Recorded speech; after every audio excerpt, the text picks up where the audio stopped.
आज का सत्य वचन यह है कि उत्तर प्रदेश की चुनावी चाल अब तेज होने लगी है।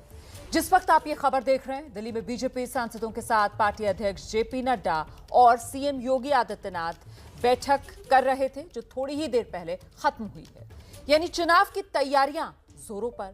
वहीं बीएसपी ब्राह्मणों को रिझाने के लिए सम्मेलन कर रही है। समाजवादी पार्टी भी ब्राह्मण सम्मेलन करने जा रही है।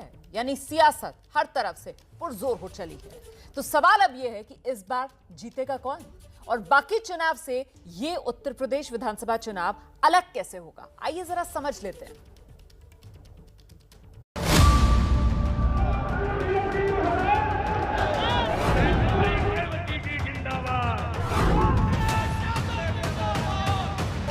नेताजी, आपकी बात सही है, आपकी हैसियत नहीं है। आप गुजरात नहीं बना सकते, इसके लिए तो 56 इंच का सीना लगता है। भारत माता की। इन्होंने देश को धोखा दिया है। अच्छे दिन के बहाने लाइन में लगा दिया, लोगों की जान चली गई। लेकिन ये आंधी उनको न टिकने देगी न बचने देगी। भाइयों बहनों, हमारी बुआ से सावधान रहना, हमारी बुआ से सावधान रहना, ये बताने आया हूँ आपको। तो जब सपा सरकार के मुखिया ने विकास का बहुत काम किया है, तो फिर उनको गठबंधन की जरूरत क्यों पड़ रही है? तो बुआ की भाषा बदल गई कि नहीं बदल गई?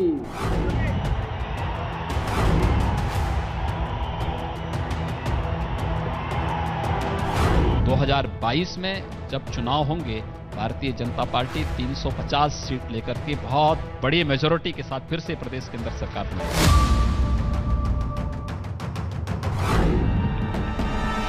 तो ये वो सियासत थी जो उत्तर प्रदेश के मानचित्र पर 2014 के बाद उभर कर सामने आई। ये वो राजनीति थी जिसमें सपा बसपा के अलावा बीजेपी सबसे बड़ी ताकत बनकर उभरी। उत्तर प्रदेश की ये वो राजनीति थी जिसमें कभी मायावती अखिलेश के साथ नजर आई, तो कभी उनके खिलाफ नजर आई।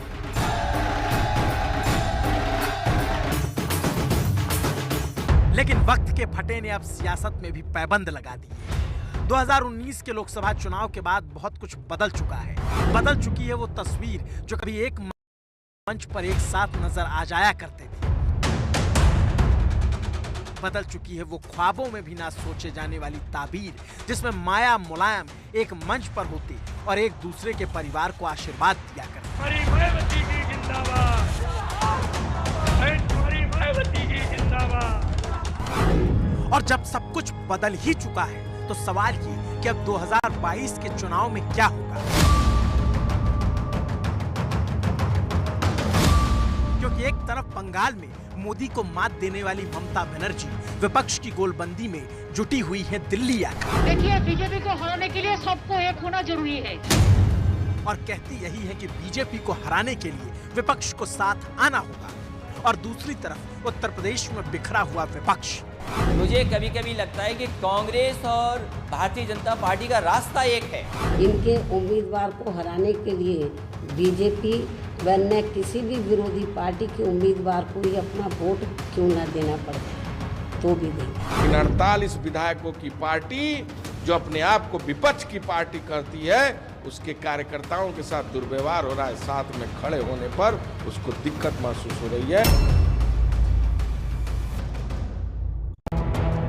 ऐसा विपक्ष जो बीजेपी सत्ता पर हमले से ज्यादा विपक्ष की भूमिका में अपनी राजनीतिक महत्ता में जुटा हुआ है। तो सवाल ये कि कायदे से बीजेपी को टक्कर कौन देगा?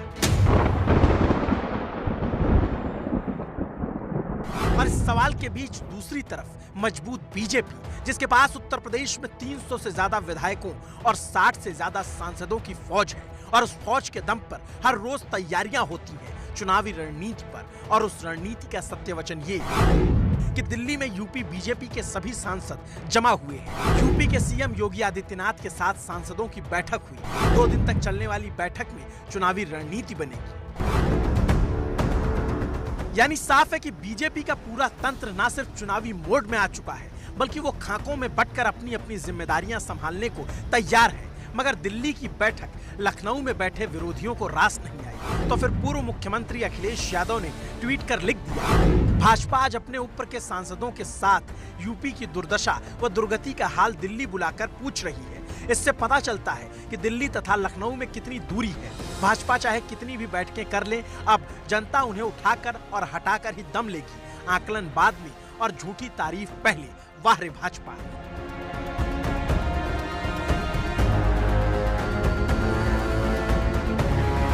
और जब पार्टी के मुखिया ने बीजेपी की बैठक को रडार पर ले लिया, तो बाकी नेता कहां छोड़ने वाले थे और बीजेपी भी कहां चुप रहने वाली थी।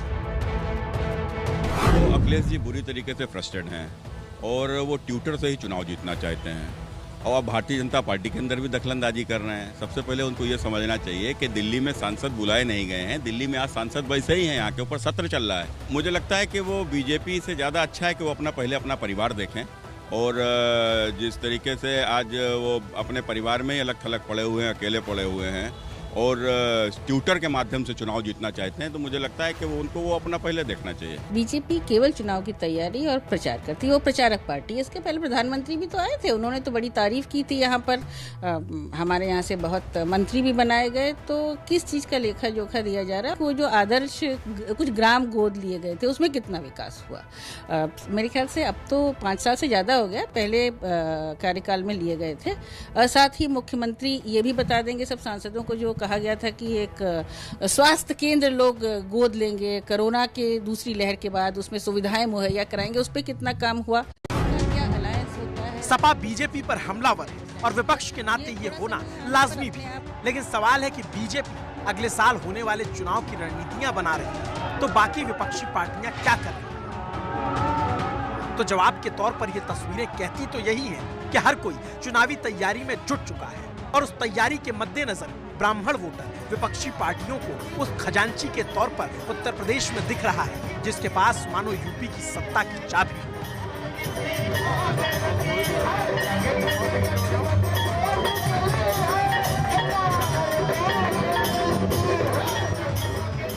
और शायद इसीलिए चुनावी मौसम में सबसे पहले बीएसपी ने अपने पुराने 2007 वाले कार्ड पर भरोसा किया, जिसमें ब्राह्मण और बहुजन के रास्ते मायावती सत्ता में पूर्ण बहुमत से आई थी। हम लोग हर समाज को साथ में लेके चलते हैं। इस समय तो ब्राह्मण समाज की बात हम जो कर रहे हैं इसलिए कर रहे हैं क्योंकि पूरे उत्तर प्रदेश में ब्राह्मण समाज और दलित समाज बुरी तरीके से उत्पीड़ित किया जा रहा है और ब्राह्मण समाज समझता है, ये अब देख रहा है कि हमने बहुजन समाज पार्टी की सरकार बनवाई थी तो उसने कितना उनके लिए मान सम्मान बढ़ाने के लिए काम किया और उनका बढ़ाया भी। और उन्हीं ब्राह्मण वोटरों को लुभाने के लिए बीएसपी महासचिव सतीश चंद्र मिश्रा मंदिर जा रहे हैं। अयोध्या गए, प्रयागराज पहुंचे, प्रबुद्ध सम्मेलन करा रहे हैं और यहाँ तक कह चुके हैं कि बीएसपी आएगी तो भव्य राम मंदिर बनवाएंगे। और इसी पर लोगों को बसपा के संस्थापक रहे कांशी राम का वो बयान याद आ गया जो 1993 में दिया गया था। जब उत्तर प्रदेश में दादागिरी चली, जय श्री राम का नारा लगा, तो नारे का जवाब बहुजन समाज पार्टी ने नारे से दिया कि मिले मुलायम कांशी राम, हवा हो गए जय श्री राम। 1993 में कमंडल को मंडल से काटते हुए कांशी राम ने नारा यही दिया था कि मिले मुलायम कांशी राम, हवा हो गए जय श्री राम। और अब बसपा उसी जय श्री राम के नारे की लकीर पर चल पड़ी है, यानी विचारधारा से वोटों की सियासत कहीं ज्यादा बड़ी है, क्योंकि उत्तर प्रदेश में करीब 10% ब्राह्मण है। करीब 100 सीटों पर ब्राह्मण असर डालते हैं। 1993 से 2002 के 3 चुनाव में औसतन 25 ब्राह्मण विधायक चुने जाते थे। 2007 में मायावती की सोशल इंजीनियरिंग ने वो आंकड़ा बदल दिया। 2007 से 2017 तक हुए 3 चुनावों में औसतन 52 ब्राह्मण विधायक यूपी से चुने गए और शायद इसीलिए हर पार्टी अपने ब्राह्मण चेहरे को आगे कर ब्राह्मण वोटों को टटोल रही है। ब्राह्मण तो स्वयं ही सचेत है, हमेशा एक बुद्धिजीवी है। वो तय कर ले कि उत्तर प्रदेश सच में किसके हाथों में ज्यादा अच्छा है। तो फिर हर किसी की कोशिश यही है कि ब्राह्मणों को कैसे भी कर अपने पाले में लाया जाए, और एक तरह से देखेंगे तो पाएंगे कि यूपी चुनाव कहीं ना कहीं कोरोना की त्रासदी को भूलकर हिंदुत्व की दिशा में मुड़ चुका है। हिंदुत्व हमेशा से बीजेपी का कोर एजेंडा रहा है। बसपा चुनाव अभियान की शुरुआत अयोध्या से करती है। सपा के मुखिया अखिलेश यादव भी वाराणसी में रुद्राभिषेक करने वाले हैं। यानी हो ना हो पिच हिंदुत्व वाली ही है, जिस पर हमेशा बीजेपी फ्रंट फुट पर रही है। तो सवाल है, हिंदुत्व की टक्कर में सॉफ्ट हिंदुत्व कहां तक टिक पाएगा? कल्याण होगा लेकिन तब होगा जब दिल और मन दोनों साफ करके दरबार में आओगे। साधु संत जब एक खूसा मारेगा, सतीश ही नहीं अखिलेश कांग्रेस सब ध्वस्त सब साफ। तो इसी से समझ लेना चाहिए कि हिंदुत्व की पिच पर बैटिंग करने जाएंगे तो हर बार उस पिच पर बीजेपी के लिए एडवांटेज पाएंगे। और इतिहास गवाह रहा है, हिंदुत्व की पिच पर बीजेपी को हराना कभी किसी के लिए आसान नहीं रहा। सत्य बच्चन की खबर ये कि दिल्ली के नए कमिश्नर राकेश अस्थाना, इनके नाम पर विवाद हो गया है। राकेश अस्थाना गुजरात कैडर के अधिकारी रहे हैं। उन्हें न सिर्फ यूटी कैडर में कमिश्नर बनाया गया, बल्कि रिटायरमेंट से 4 दिन पहले उनका कार्यकाल बढ़ा दिया गया, एक्सटेंशन दे दिया गया उन्हें। अब ये विवाद जो है वो विधानसभा तक पहुंचने को है। इधर कमिश्नर की कुर्सी पर अभी बैठे ही थे कि विवाद हो गया। राकेश अस्थाना नाम तो जरूर सुना होगा। 1984 बैच के आईपीएस हैं, गुजरात कैडर से आते हैं। राकेश अस्थाना दिल्ली के कमिश्नर बने तो स्वागत कुछ ऐसा हुआ और कहा यही कि क्राइम कम करना है। मैंने आज दिल्ली पुलिस कमिश्नर का चार्ज लिया है। पुलिस का बेसिक फंक्शन होता है maintenance of law and order, prevention and detection of crime. तो हमारा फोकस मोस्टली बेसिक पुलिसिंग पे रहेगा। लेकिन यही होता है किस्मत का खेल। कहां 3 दिन बाद राकेश अस्थाना का रिटायरमेंट होना था, कहां दिल्ली के कमिश्नर जैसा महत्वपूर्ण पद मिल गया, और फिर क्या था, कांग्रेस ने सवालों का ढेर लगा दिया। राकेश अस्थाना चर्चित नाम है और विवादास्पद और चर्चित इसलिए भी हैं कि नरेंद्र मोदी जी जहां जहां जाते हैं इनको अपने साथ ऐसी जगह पे जरूर रखना चाहते हैं जहां वो एक दूसरे का ध्यान रख सकें। इंग्लिश में जिसको कहते हैं ब्लू आइड बॉय। कांग्रेस के सवाल एक तरफ और कमिश्नर राकेश अस्थाना का रिकॉर्ड एक तरफ। चारा घोटाला से लेकर गोधरा कांड तक की जांच करने वाले अस्थाना के पास गुजरात से लेकर दिल्ली तक का लंबा अनुभव है। सीबीआई के स्पेशल डायरेक्टर के तौर पर विवादों से नाता भी हर किसी को याद है। लेकिन रिटायरमेंट के 3 दिन पहले कमिश्नर बन गए तो विपक्ष को खटक गया। अब यह मुद्दा कल दिल्ली विधानसभा में उठने जा रहा है। आम आदमी पार्टी राकेश अस्थाना की नियुक्ति के खिलाफ है। विधायक संजीव झा और अखिलेश त्रिपाठी सदन में चर्चा करेंगे। यानी अस्थाना के लिए दिल्ली में स्वागत के बजाय सवालों का घेरा है और कांग्रेस बार बार यही पूछ रही है कि आखिर अस्थाना ही क्यों, यूटी कैडर का कोई अधिकारी क्यों नहीं। राकेश अस्थाना गुजरात कैडर के हैं। हम सरकार से यह जानना चाहते हैं कि क्या आपको एग्मू कैडर में एक भी लायक अधिकारी नहीं मिला जिसको आप दिल्ली का पुलिस कमिश्नर बना सकते थे?